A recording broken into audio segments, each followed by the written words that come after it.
Hello, everyone. Our topic for today is religion and different social groups. Now, when we talk about different social groups, what sort of social groups are we referring to? Social groups such as divisions amongst individuals on the basis of the social class they belong to, divisions amongst individuals on the basis of their gender, divisions amongst individuals on the basis of their ethnic origin, and divisions amongst individuals on the basis of the age bracket they belong to. Now, through this topic, we learn about what different sociological thinkers, what different sociologists had to say about the impact a social group an individual belongs to and how it affects their level of religiosity or how it affects their level of religious practice, how it affects their level of religious beliefs.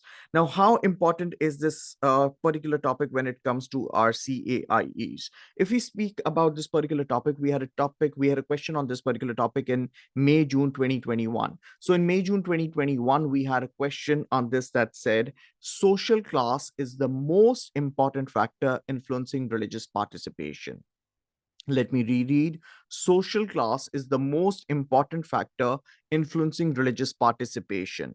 You do realize when we speak about a particular factor, in this case, social class being the most important factor, as a counter argument, as an antithesis, we'd have to, or we'd be expected to be discussing other factors such as our gender, the role our gender plays, the role our ethnicity plays, or for the matter of fact, the role our age plays. Now, when we speak about social class being the most important factor that influences religious participation, bear this thing in mind. This specific question that we had in May, June 2021 is trying to tap into the extent to which religious participation gets affected. However, we shouldn't forget that back in 2013, that is good about a decade ago, we had a question that said, evaluate which social factors are the most significant in influencing whether an individual has religious beliefs. So the question we had in 2013 was tapping into religious beliefs. However, the question we had in May, June 2021 is tapping into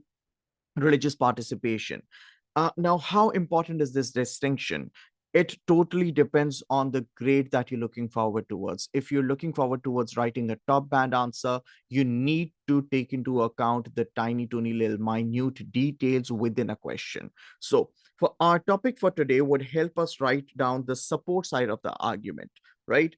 The support side of this question. This is what I'm referring to. I just leave it over here for a couple of seconds. If you want, you could pause this video and read through this and see how what we study today could be used by you to be able to write an answer to this question. I mean, partially be able to write an answer to this question, only the support side. Now, to begin with, for today, we would be talking about, like I said, social class and religiosity, the relationship social class has the relationship social class has on the extent to which individuals are involved into religious participation. Now, uh, the plan for today is we'd initially discuss Karl Marx, followed by Max Weber. We'd move on. We'd speak about the relationship between the religious beliefs and individual holds and the extent to which it affects their social mobility, number three. And the fourth point that we'd bring in under discussion today would be about the relationships between a particular religious organization, such as a church, a denomination, a sect, or a cult, and how individuals within a particular organization, religious organization, how individuals within a particular organization, if you have a closer look, you'd see that there is a correlation to be found between the social classes they belong to and their religious organizations they're a part of. For instance, or in other words, what I'm trying to explain over here is now, for churches, we look forward or we expect in a particular church, we expect individuals from a particular social class to be holding monopoly. So would be the case with denominations, so would be case with sects, so on and so forth. Yes, what we're discussing over here is based on sociological theories. This does not involve my opinion. I'm just trying to help you understand this particular topic through through the eyes of the author from our Cambridge endorsed book. Now, to begin with, let's talk about Karl Marx. I'm sure as we speak of social class or economic relationships, the first sociologist that occurs to me or to any one of you would be Karl Marx. About Karl Marx, the German philosopher, the economist, the sociologist. Karl Marx was born in 1818. Karl Marx died in 1883. Now, I don't expect you to remember these dates, but at the same time, I do expect you to go back in time and and accept and realize that the theories that he came up with were from the 19th century, the latter part of the 19th century. So, Karl Marx, born in 1818, died in 1883. According to Karl Marx, our society is divided into the people in a society, rather, the people in a society are divided into different social groups or different social classes. He came up with two major categories to name them: the bourgeois and the proletariats. Now, the bourgeois are people who own means of production. The bourgeois are the people who own means of production, and the proletariats are the people who work for the wealthy bourgeois. Now, these bourgeois, they are rich, they are powerful, yet a tiny minority. However, as we speak about the proletariats, they are the people who are poor, who are powerless, but at the same time, they hold a vast majority.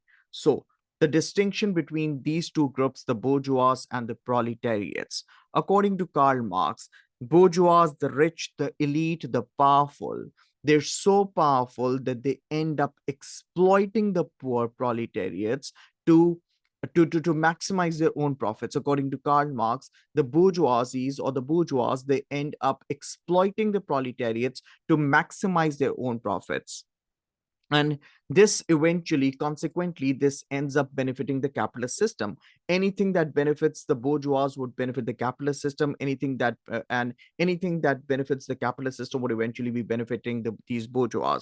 Now, according to Karl Marx, there are different institutions, there are different structures in the society that are controlled by the economic base. Amongst these institutions, we have media, we have education, and at the same time, we have religion. In other words, what I'm trying to explain over here is, according to Karl Marx, religion is a structure. Religion is an institution that is used by the rich, the powerful, the elite, the bourgeoisies to maintain the control over the powerless proletariats. A structure, religion being referred to as a structure, religion being referred to as an institution that is being used by the rich and the powerful to ensure that the capitalist system or the capitalist economic system stays free from any sort of a threat. Now, how is it that he felt, how is it that Karl Marx felt that religion could actually benefit the capitalist system? You do realize, for quite if you go back in history, for quite a lot of time, religion was one of the only institution, or one was seen as one of the major mechanisms through which you could maintain your control over someone. Yes, I do agree, with the passage of time we had the education system being playing this role. After that, we had the media. Today, with the passage of time, we have this new media, also referred to as the social media. But for quite a lot of time, for quite a part in the history, if we go back in history, religion used to play a very important role in terms of controlling individuals. According to Karl Marx, since religion was such a powerful institution, it was used by the rich to make the proletariats believe in what they wanted them to believe in. Right? An example of an ideological state apparatus, an institution that could help the bourgeois change the way the poor people think, an institution through which the bourgeoisies could ensure that the proletariats do what they've been told to do. Now, this reminds me of a very popular quotation, a very popular quote by Karl Marx that said, religion is the opium of people. I think I might as well want to write this down over here so that this helps you understand, have a better understanding. So, according to Karl Marx, religion is an institution or a structure. It's an institution or a structure that is used by the rich, that is the bourgeois, to control proletariats, to maintain the control over proletariats or the poor, proletariats or the poor. So, like I said, this very popular quote by Karl Marx, where he says, religion is the opium of the people. What does he mean when he says religion is the opium of the people? According to Marx again, religion is so powerful, or religion potentially could be so powerful that it could change the way people think. Religion could act like a drug that keeps individuals from questioning, a drug that controls individuals to such an extent that they do not raise questions, a drug that sedates individuals, a drug that kills an individual's capacity to think.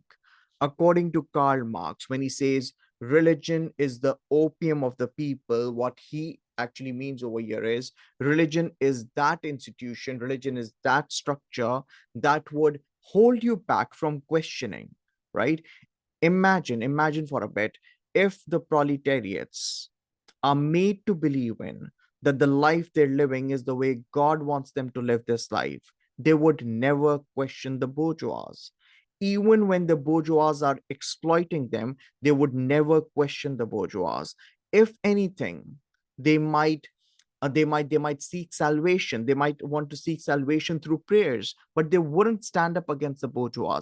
And that's exactly what Karl Marx felt the bourgeois were trying to do. The rich, the powerful, they were using religion to ensure that they were using religion to ensure that no one stands up against them.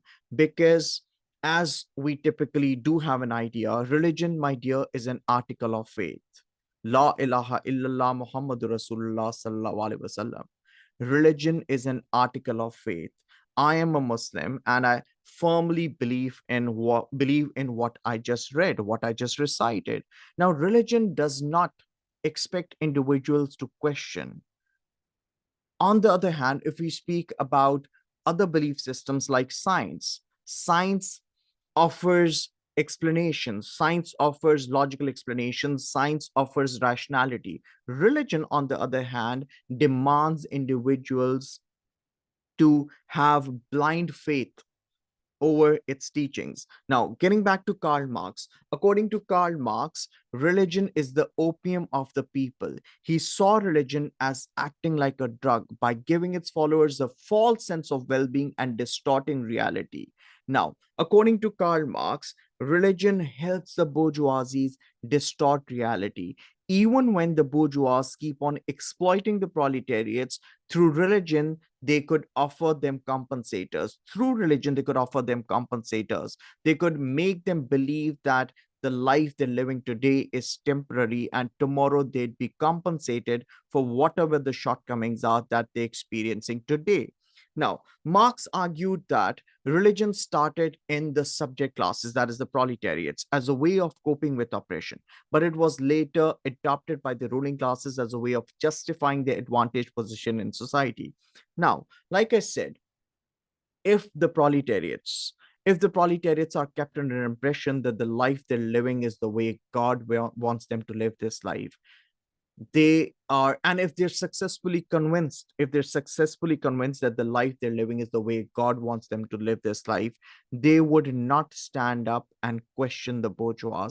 They would not stand up and question the capitalist system. So according to Karl Marx, if anything, religion is that institution that helps the bourgeois, that helps the rich, the powerful, the elite, that helps these powerful people to justify or to legitimize the powerful position within the society.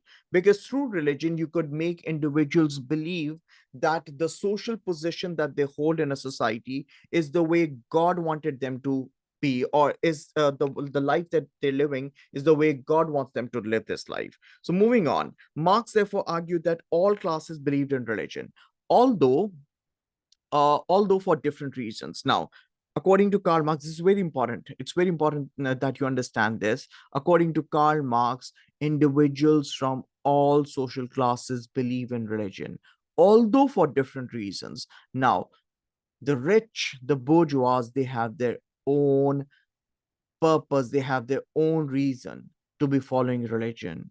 However, the poor would be following religion because religion makes them feel better. Religion makes them, or religion offers them compensators in the life after death. Religion helps them, religion reasons with the powerless position that they hold within society. Now, as the subject class, that is the proletariats in capitalist societies, developed a greater class consciousness, they could potentially lose some of their religious beliefs. This leaves open the possibility that higher classes, that is the bourgeois, might become more religious than the subject classes. Now, I'd want you to recall what you were taught back in the AS about Marxism. Remember, according to Karl Marx, the bourgeoisies ensure the bourgeoisies ensure that the proletariats are kept in a state of false consciousness.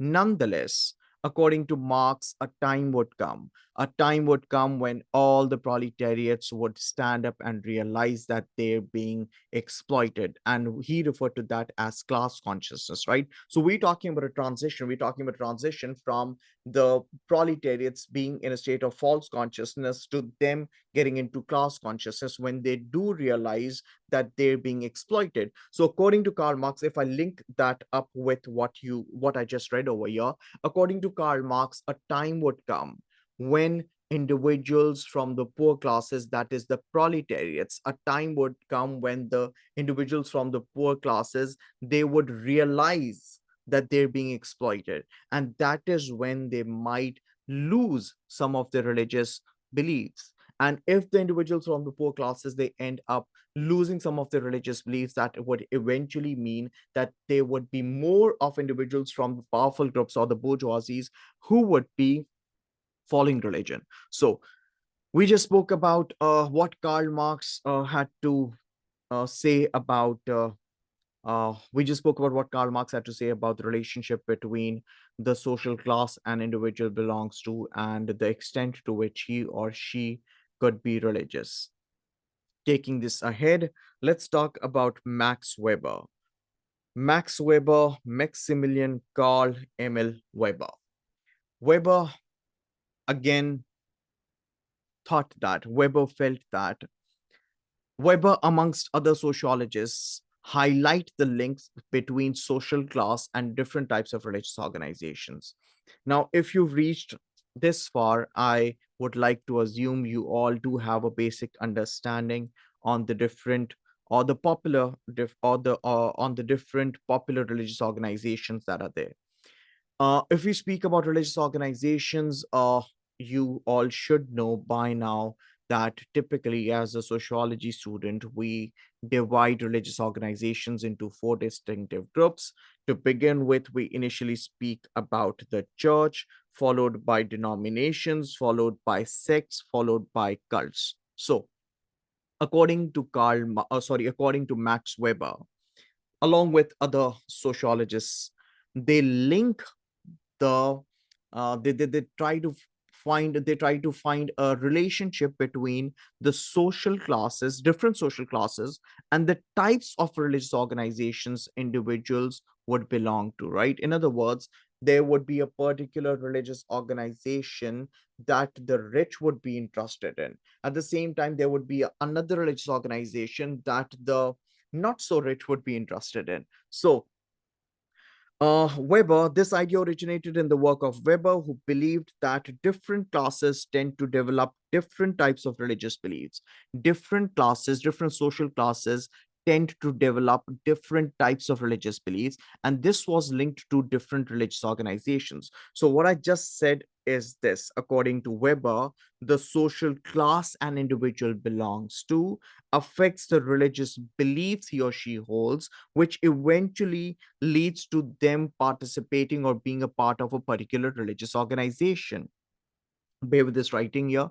According to Weber, the social class an individual belongs to affects the more or less, not always, of course, we're not talking about science, we're not talking about I mean, there's no hard and fast rule, but a general understanding over here is, according to Weber, the social class an individual belongs to, right? The particular social class an individual belongs to affects his or her religious beliefs. And the religious beliefs an individual holds leads to the religious organization they'd like to be a part of. So, getting back to where we were, according to Weber, different classes tend to develop different types of religious beliefs, and this was linked to different religious organizations. Now, the first thing that I'd want you all to keep in mind regarding Weber and the topic that we're discussing today.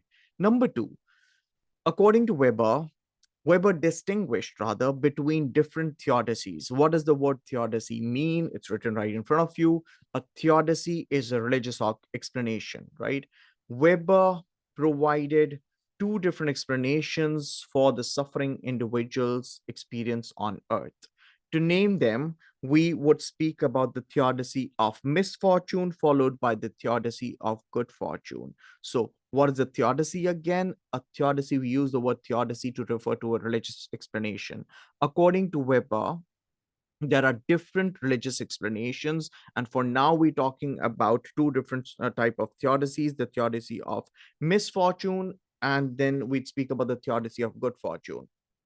What is the theodicy of misfortune now? The idea or the understanding that having wealth or having any sort of worldly success is an indicator of evil. It's already highlighted on the screen.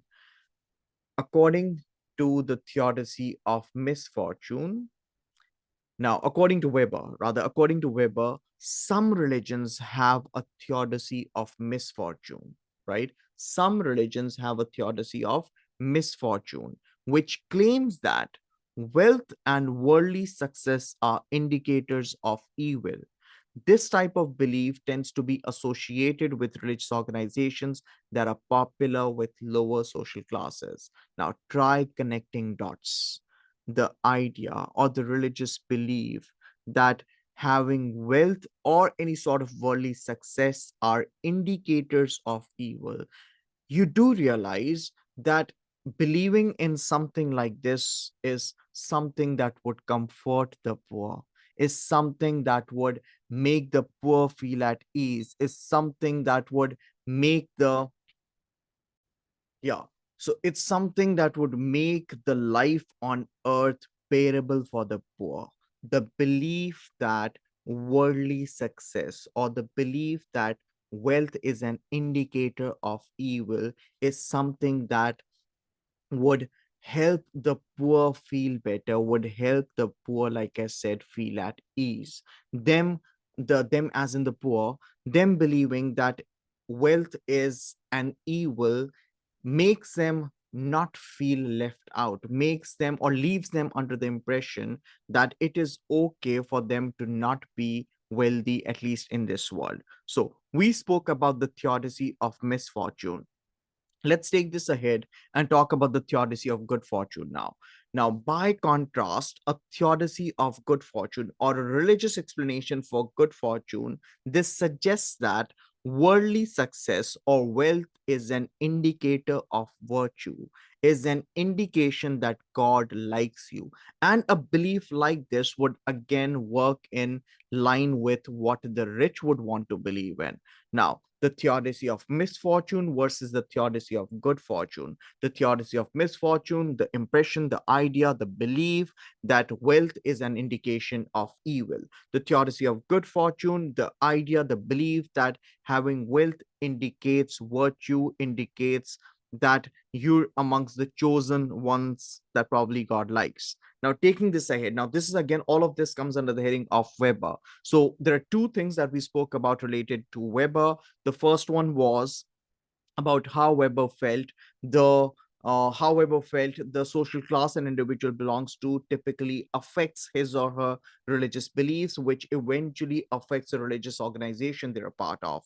And the second thing that I'd want you all to understand over here are these two different theodicies. To name them, the theodicy of misfortune, followed by the theodicy of good fortune. Now, taking this ahead, Weber, however, did not suggest that religious beliefs were simply dictated by class positions. Of course, we're not talking about a cause and effect relationship over here. We're not talking about 2 plus 2 is equals to 4. We're talking about humans. We're talking about a society. So, according to Weber, this, however, does not at all suggest that religious beliefs were simply dictated by the social class positions individuals held. Instead, particular classes and social groups played an active role in creating and recreating beliefs. Now, again, I'd want you all to go back to what you were taught back in the East. Remember, Weber came up with the social action theory, which is which is inclined more towards the interactionist perspective, the idea, the belief that individuals do not play a passive role. If anything, individuals within a society play an active role. Now, when you believe that individuals within a society play an active role in terms of creating and then recreating your own beliefs. Now, creating your own belief, again, based on the idea that individuals hold free will. Individuals, like I said, according to Weber, play an active role within a society. Now, it's pretty essential for you to make yourself believe in something. And this belief that you're carrying, it gets created and then recreated with the pass of time based on the experiences you've had. Now, for instance, for instance, if you recite a particular verse before you go sit for your examination, if you recite a particular verse before you go sit for your examination, and that particular paper turns out to go super well, results in an amazing grade, do you realize that's a religious belief that you just created, right? Or maybe not, if not created, it just got reinforced, right? Now, tomorrow when you'd go sit for another paper, the likelihood of you wanting to recite that verse again is higher. So according to Weber, particular social classes and different social groups. Now, the example that I gave you was of a particular individual, but according to Weber, particular social classes and status groups, they played an active role in creating and recreating beliefs. They were influenced by their class position and class interests, but these do not directly determine their beliefs, right? So, your social class could have, in a nutshell, right? The third point related to Weber that I'd want you all to keep in mind. So, the religious beliefs that you do hold could affect your the religious beliefs that you hold could affect the religious organization that you're a part of, but then again, this does not determine or dictate your the so the religious beliefs, they do not dictate your social class or vice versa. So yeah, we were talking about the relationship that social class has. We're talking about the relationship that social class has in terms of affecting your religious beliefs and participation both. Now, the participation part, we talk about that in a bit. Taking this ahead, before that, we spoke about Karl Marx and we spoke about Max Weber. Let's take this ahead and talk about how individuals from different social classes, how individuals belonging to a particular religious organization, how is it that they experience social mobility. Let's move on and refer to Stephen Hunt. Now, I don't know if you recall, if you have a look at the question that I showed you, I just rather go back and show this to you. So you have a look at this. For the foresight of the argument, the examiner. Remember, my dear, all of this is indicative content. You'd see this written in every marking scheme, right? When I use the word indicative content over here, or when the examiners use the word indicative content over here, what they mean is, I mean, you could use this, but it is totally okay for you to not use this, and as a replacement you could use any of the sociological material too. So this is the study that we would be discussing right now. Now, talking about Stephen Hunt. Hunt uh, drew data from a USA based research And according to Stephen Hunt back in 2004, he noted that, according to Stephen Hunt, what he noted was that there was a strong correlation between the religious beliefs individuals held and the extent to which they experience social mobility. Now, just in case you've forgotten, social mobility, or the term social mobility, is used to refer to the extent to which an individual moves up or down the social scale, right? Social mobility is when you're experiencing a movement up or down the social scale, up or down the social strata, or in other words, the extent to which you could get rich from being poor, or you could get poor from being rich, right? Now, taking this ahead, according to Stephen Hunt back in 2004, there's a strong correlation between the religious beliefs individuals hold and the extent to which they experience social mobility. Or, in other words, what Hunt figured out was that what Hunt figured out was that religious beliefs that were more liberal,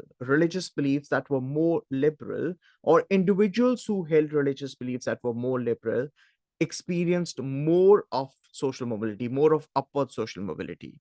And on the other hand, individuals or the social groups that held conservative religious beliefs, they experienced less of social mobility, right? So I think it's pretty simple when said. According to Stephen Hunt, individuals who hold liberal religious beliefs would experience more of social mobility, and individuals who hold conservative religious beliefs would hold less or would experience less of social mobility. Taking this ahead, so, upwardly mobile groups and individuals tend to belong to religious organizations with more liberal beliefs, like I just said, for example, about sexuality. However, conservative or fundamentalist beliefs are likely to be supported by those who feel that their stake in society might be threatened by upwardly mobile social groups. So, lower social classes who feel excluded tend to support sects that offer some religious compensations for the low status and reject mainstream norms and values of society. Now, a few NRMs or new religious movements that I typically do advise you all to have a basic understanding on. YouTube is always available. There are amazing videos ranging from 2 to 3 minutes all the way to going for about an hour, if not more. You should have a basic understanding. Now, I'd like to assume many of you would know of this. Just in case you don't, make sure you do invest a couple of minutes and uh, do figure out what these different sects are all about, or what these different new religious movements are all about. So if I talk about this particular line over here, lower social classes who feel excluded tend to support sects that offer some religious compensations for their low status and reject mainstream norms and values. Now, just read this, and if you do not know as yet, you might as well would want to Google or YouTube Jamestown or Jamestown or uh, yeah, James Temple. Yeah. So Jim Jones, sorry, not James, Jim Jones. Yeah. So if you speak about this particular NRM, you'd see how uh the poor, the marginalized, the powerless, how the poor, the marginalized, the powerless individuals, they were, because you see, if you're poor and marginalized, you're more vulnerable. And if you feel like the society that you're a part of does not really have much to offer you, you are, I mean, there's a higher possibility, there's a higher chance that anyone could, what do you call it, mislead you or misguide you.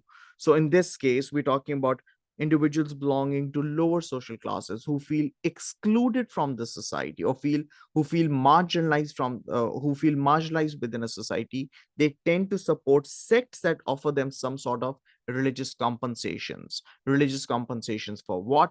Religious compensations for maybe the low status, and reject mainstream norms and values within a society.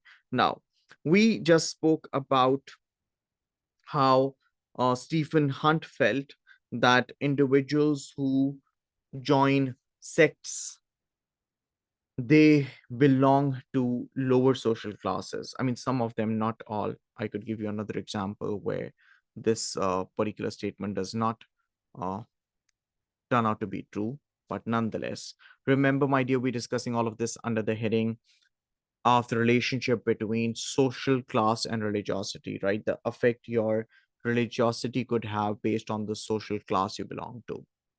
Now, that was one extreme. Before this, when we were speaking about Karl Marx and Weber, we were typically referring to the more traditional, typical, conventional religions. Nonetheless, taking this ahead, if we move on and discuss Stephen Hunt a bit further and talk about New Age movements referred to as NAMs, I'd again like to assume that you all have an idea about NAMs. I believe there was a video or so related to NAMs. Just in case if you do not understand NAMs, do not hesitate and do reach out. So yeah, when we speak about new age movements, NAMs. Now, when we talk about NAMs, I'd rather spend a minute explaining NAMs to give you all a basic understanding, or for the ones who do know, to give you a quick little recap on NAMs. So when we speak about NAMs, the term NAM is typically used to refer to the change individuals experience in the way they saw this world back in the 1980s, 1990s. Back in the 1980s, 1990s, especially in the West, this world, it experienced a lot of changes, and people, everything, almost everything got affected. And when we talk about everything getting affected at this point, I'd like to link it to religion. According to Paul Heelis back in 1996, yeah, according to Paul Heelis back in 1996, you might as well Google this. According to Heelis, as he defines a new age movement as a form of religion where individuals seek self spirituality. Now, when we talk about seeking self spirituality, you are automatically defying the idea of believing in an external God, nauzubillah. So, according to Stephen Hunt, Hunt argues that New Age beliefs, for example, different types of meditation, they're supported by those who have sufficient time and means to pay for a narcissistic journey of self discovery. Now, as Stephen Hunt said, individuals who follow new age movements, according to him, they have ample amount of time, and at the same time they have enough of means to pay for a narcissistic, as he refers to it, as a narcissistic journey of self discovery. Remember, my dear, I'd use the word self spirituality. I did not use the word. Paul Heelis had used the word self spirituality when he tries describing NAMs. So yeah, they are particularly supported by middle class people in expressive professions such as artists and writers who have university level education. Hunt also claims that in the USA, occult practices and superstitious beliefs are more popular with lower classes who have limited education and live in rural classes. So there are three different things that we spoke about for now related to Stephen Hunt. Number one, according to Stephen Hunt, I would like to take you here. According to Stephen Hunt, individuals from lower social classes, they might end up supporting some sects. One, right? Number two, according to him, individuals who typically are a part of a particular new age movement, they are the ones who have sufficient amount of time and means, right? And they typically would belong to the middle class. They're the people who are doing pretty well for themselves. They're in expressive professions, as Hunt puts it. Number three, according to Stephen Hunt, at the same time, in the USA, he claims occult practices and superstitions are more popular within lower classes, right? So these could be relevant examples that you'd want to use. Remember, my dear, when we talk about when we talk about an evaluative essay question in our CAIEs, an evaluative essay question, you are expected to give a couple of points in support of a statement and against a statement. So typically what you do is you write what your point is, then you try developing that point, you develop it, or rather say you explain it or you elaborate that point, and then to provide support for the point that you have identified, point identified, what you do is you provide sociological material.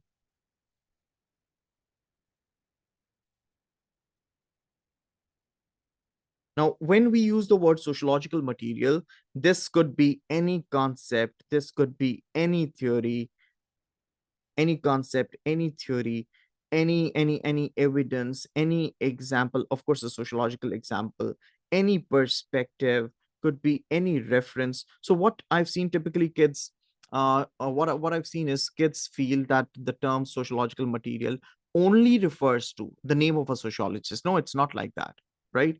Now, after this, I don't want to get off track. I'd soon in a minute get back to what we were discussing. Just it just occurred to me, so I'd like to put this over here. So we're talking about a specific paragraph, right? We're talking about a specific paragraph where you identify a point, where you develop or explain it, then you provide sociological material for it, and then you're expected to link the sociological material that you've used with the particular statement or the point that you've identified.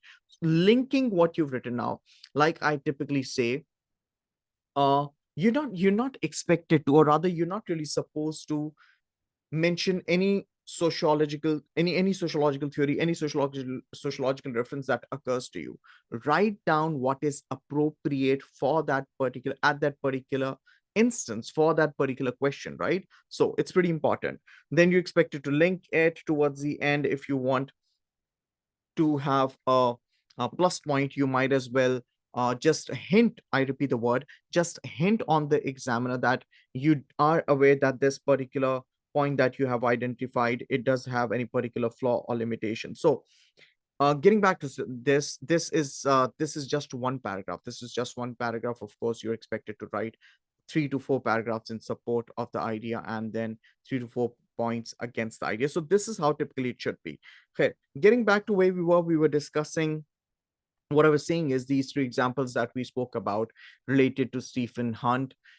These 3 points, now these three examples, rather, one we spoke about sex, number two we spoke about the New Age beliefs, number three we specifically spoke about occult practices and superstitious beliefs being held by individuals who typically belong to the lower classes. So taking this ahead, let's move on and talk about the relationship between social classes and religious organizations, the relationship between social classes and religious organizations. Evidence suggests a link between different types of religious organizations and their members' social classes. So, according to this, there's evidence that is available that suggests that there's a relationship between the different types of religious organizations individuals are a part of, and the social class they come from. So, like I said, we'd initially speak about churches, denominations, and then we'd move on.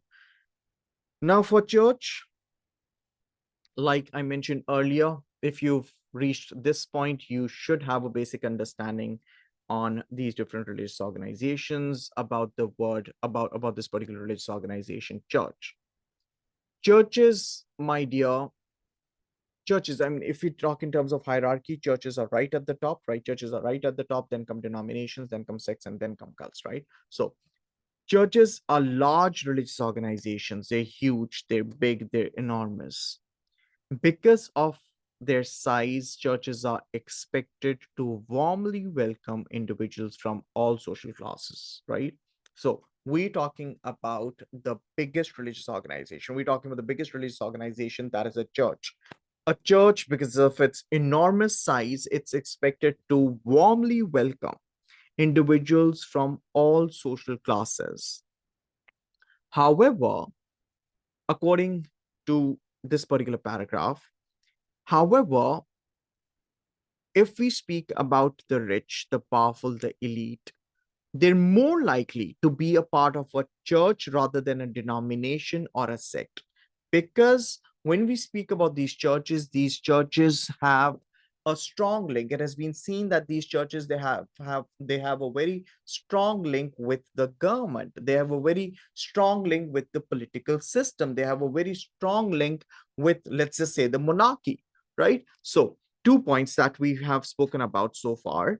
Number one, the first point related to churches, right? Churches, because of their enormous size, they're expected to warmly welcome and accept individuals from all social classes. Number two, these churches that we're referring to, they have been, I mean, there's evidence, there's historical evidence that is available of churches being in line with the political power or the political order within a particular country or a particular society. So, taking this ahead, because churches are often closely connected to established political order. For example, the Roman Catholic Church in the Middle Ages had important political, educational, and social functions to play. Number two, let's talk about the denominations. Remember when I said churches come right at the top, beneath churches in terms of size, right? Beneath churches, we have denominations, then we have sects, followed by cults, right? So number two, let's talk about denominations. As you would know, or rather as you should know, typically when we speak about denominations are an offshoot, rather a better way to put it would be they've typically broken away from an established religious organization, right? So let's just say there's this church, and that church has been split into different denominations, right? So denominations, because they've broken away from the mainstream religions within a society, these denominations, they tend to be slightly anti-establishment. Remember, because the churches, like I said, they are in line with the status quo. They're in line with the political order within a society. So because these denominations, they have broken away from the religious mainstreams, they tend to be slightly anti-establishment. However, according to Roy Wallace back in 1984, notes that denominations are respectable organizations, and therefore they appeal most of the upper working class and the lower middle class people. So if I talk about distinctions somewhat like this, uh,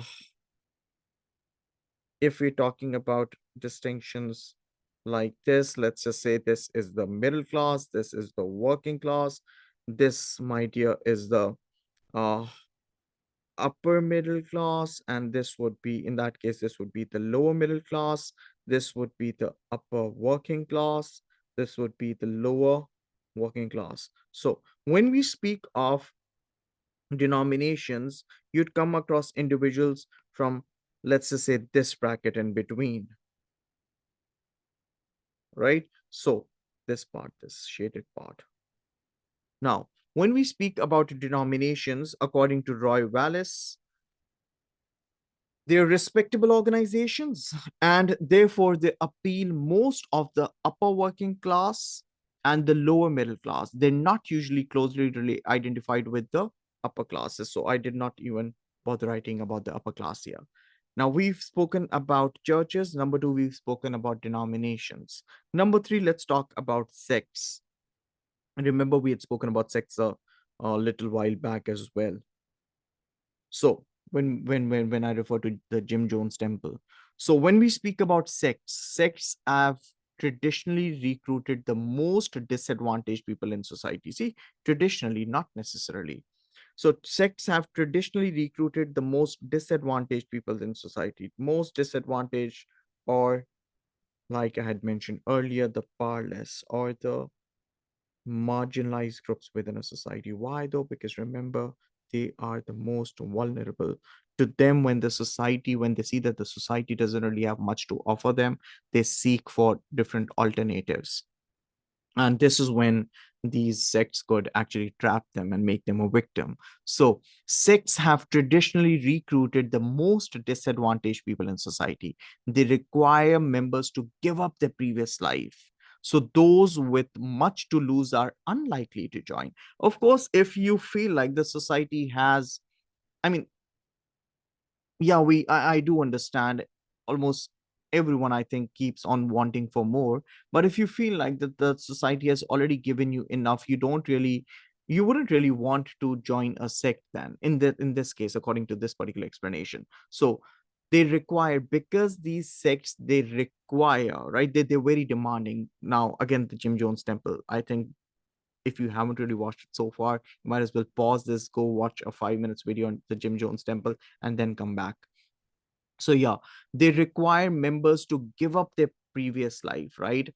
So that, and like I said, if someone is actually living a good life, why would they want to give up their good life, right? So they require members to give up their previous life. So those with much to lose are unlikely to join.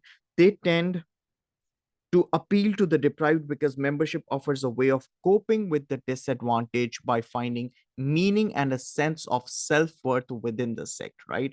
Remember,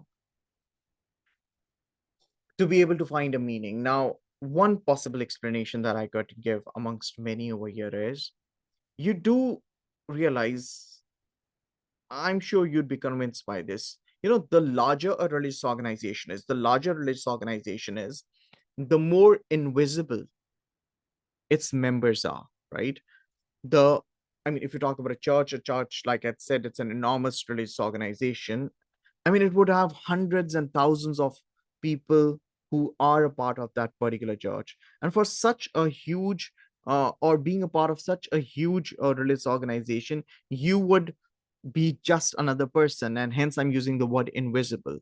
Nonetheless, if you speak about a sect, since it's a smaller religious organization, right? The smaller a religious organization is, the more likely it is that you would get recognition, the more likely it is that you would get validation, the more likely it is that you would get acceptance, the more likely it is that you might experience a sense of self-worth, right, within that particular sect. Just because it's a smaller group, you would have your own identity within that particular uh, smaller religious organization, in this case a sect. So yeah, taking this ahead, a way of coping with disadvantage by finding meaning and a sense of self-worth within the sect. According to Roy Wallace, again, he argued that in the 1960s and 1970s. Now, on one end, we're talking about individuals who would probably, on one end, we're talking about individuals who would probably be wanting to be a part of a sect because, like I have been saying, the world, let's just say, doesn't have much to offer them. On the other hand, if individuals from the middle class, they're joining a sect, why is that, right? So what I'm saying is, let me be very clear on this. What we initially spoke about was what we initially spoke about was why individuals from the lower classes tend to join sects, right? That being their period. Moving on. Why is it now that individuals from the middle class would want to join a sect if they do? Again, there are numerous amount of examples that are available. You could Google or YouTube Osho. There's this uh series on there's a show on Netflix with the name Wild Wild Country. You might as well watch that. About Osho, Rajneesh Osho. He was a self-proclaimed Bhagwan. He liked being called Bhagwan Sri Rajneesh Osho. So if we speak about individuals now, Osho, I remember I heard this in an interview where Osho spoke about how only the rich could afford to be a part of his community, right? Now, why is it that individuals from the middle class, why is it that the individuals from the affluent classes, the more educated people, why is it that they'd want to be a part of a particular sect? Now, when we speak about individuals from the middle class, one of the explanation for this could be that because they're individuals who probably doing good for themselves, they're well established. At times you feel like you're missing on something. At times, to the world, you have a lot, but a part of you feels like there's something that's missing. There's this empty void. And that's probably a lack of spirituality. According to Roy Wallace, back in the 1960s and 1970s. Of course, when I'm giving these examples, I'm referring to the Western part of the world, USA, UK. Now, when according to Roy Wallace, back in the 1960s and 1970s, sex also began to appeal to the relatively deprived middle class. Now, relatively deprived in terms of what? Relatively deprived in terms of spirituality, spiritual deprivation, also referred to as spiritual deprivation. So, when individuals back in the 1960s and 1970s experienced spiritual deprivation, many of them went on for spiritual shopping. And that is when they ended up joining a lot of sects. And sects, like again said, in the West gained a lot of popularity during that time. So, relatively deprived middle class of affluent students who were seeking compensation for the lack of spiritual life. Again, this distinction, I hope you understand the reasons that I tried explaining as to why individuals from the lower class, and at the same time why individuals from the middle classes would like to be a part of a particular sect. Now, taking this ahead, world affirming new religious movements, a distinction by Roy Wallace again in 1984. World affirming new religious movements. Now, before I even move on, so there was this one thing, Jim Jones Temple, that I'd wanted everyone to know of. Number two, it would be good if you know about Osho. Number three, Google transcendental meditation or YouTube transcendental meditation. There are 3 to 5 minutes videos that are available. I mean, you could do it or you could not do it. But if you do it, not only is it going to help you understand this better, but it's going to enhance your understanding about what all has been going on in this world, what all has been going on in this world that we're a part of. So, transcendental meditation, I might as well write it down. Transcendental meditation. So, yeah, the third, you might as well want to figure out transcendental meditation. Number four, Scientology. Many of you might have heard of it. Number five, Unification Church by also referred to as the Moonies, right? These five things, if you know of them, you'd understand this better. And they're all interesting. Trust me when I say this, they're all interesting.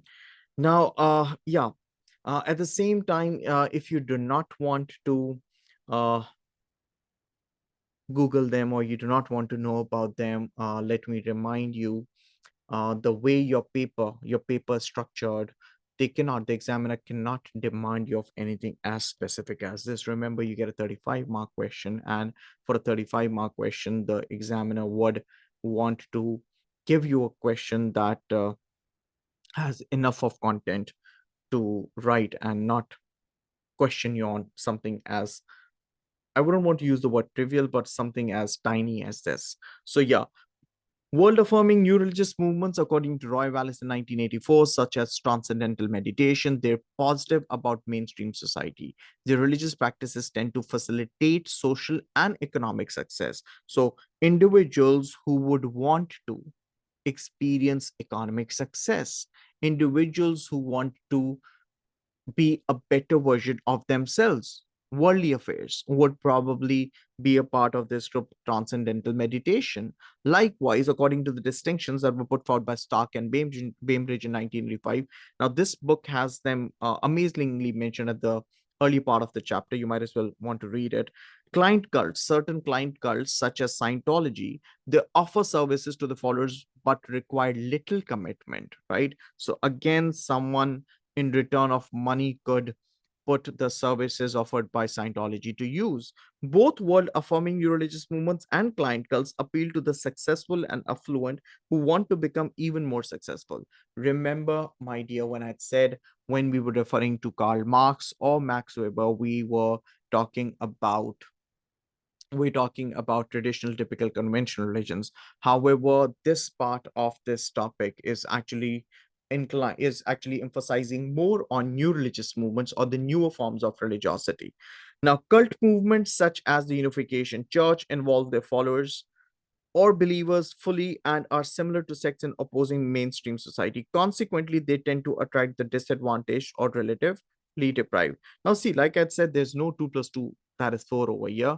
And of course, different there are different explanations, and we need to when we're referring to a particular new religious movement, we need to think in its context, right? So some cult movements, such as this Unification Church, because they're so demanding, there's a high likelihood that individuals who are monetarily deprived would probably be a part of this, right? Now, taking this ahead, Paul Healers, the gentleman that I'd mentioned earlier, who came up with a description of New Age movements. According to Paul Healers, New Age movements tend to appeal the middle class, especially women. Like Stephen Hunt, Bruce 2002 believe that they attract those in expressive professions such as the media, teaching, and counseling who believe in self improvement. So I hope this has been pretty clear. This has somehow helped you understand this topic better. So before I wrap this up, I'd like to evaluate this as well. Remember, we spoke about Stephen Hunt. Stephen Hunt, like I said, drew his data from the USA back in 2004. But you do realize, I mean, as helpful as this data was for us to understand this, as a sociology student, we should know that we shouldn't allow any of such research to I mean, we shouldn't really allow any of the researchers like this to get us carried away. I mean, we're not supposed to get carried away with this data, because as sociology students we should be aware that merely having data from the USA does not allow us to hold generalizations about the wider society as well. Now, in the USA, it's a more developed nation, it's a more developed country. They have enough of resources and interest to be collecting data. There are many parts of the world like ours, probably we do not have enough of data collection. Now, again, as sociology students, we should also be wary of the idea that data collection does not necessarily mean that the data is valid and authentic, right? So remember when I said towards the end of a particular paragraph, either in support or against, you could just give the examiner a hint that you're aware that this particular point that you've mentioned could have a limitation too. So you could use this point there as well. In the USA, detailed data are available on social class, religious belief, and participation. However, there's a shortage of such data in many other countries. It is therefore difficult to assess the accuracy of claims. So, it is therefore difficult to assess the accuracy of claims about class in different religious organizations. Consequently, most of the claims discussed here have been or should be treated as mere hypotheses rather than any sort of well supported theories. Furthermore, another important point, and then we end this, you do realize we are you do realize, I mean, if you can recall, when I started this, what I said was our topic for today is religion and social groups, right? The relationship between the social group and individual belongs to, and his or her religiosity, levels of religiosity. You do realize when we're dividing individuals into different social groups, it's not only about social class. If we're talking about Mr. X, let's just say this is Mr. X. Mr. X, let's say, belongs to a particular social class.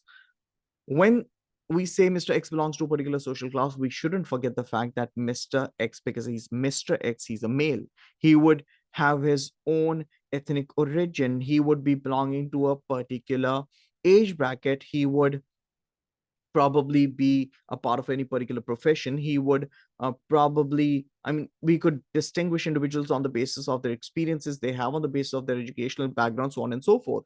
So here dives in the concept of intersectionality that you studied in while studying the unit education as well.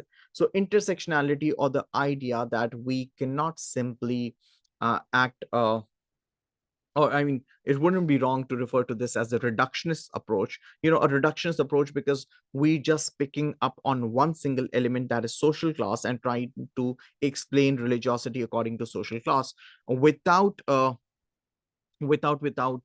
recognizing the fact, or without showing acceptance to the fact that social class again intersects with other divisions such as gender, ethnicity, or age. So, furthermore, class intersects with other social divisions, particularly gender, ethnicity, age, in shaping religious beliefs and participations. So, yeah, this was the first part based on social class, the effect social class has on an individual's religious beliefs and religious participation. Uh, After this, I mean, of course, I mean, like I had said right at the beginning, if you are writing an answer, this would just, if you're writing an answer to that specific question that I showed you right at the beginning, this would just help you with the support side of the idea. Nonetheless, there are other factors that are part of this book as well, such as gender, such as ethnicity and age, that have to be part in the discussion as well. So yeah, I'd like to end this over here. I hope this was helpful.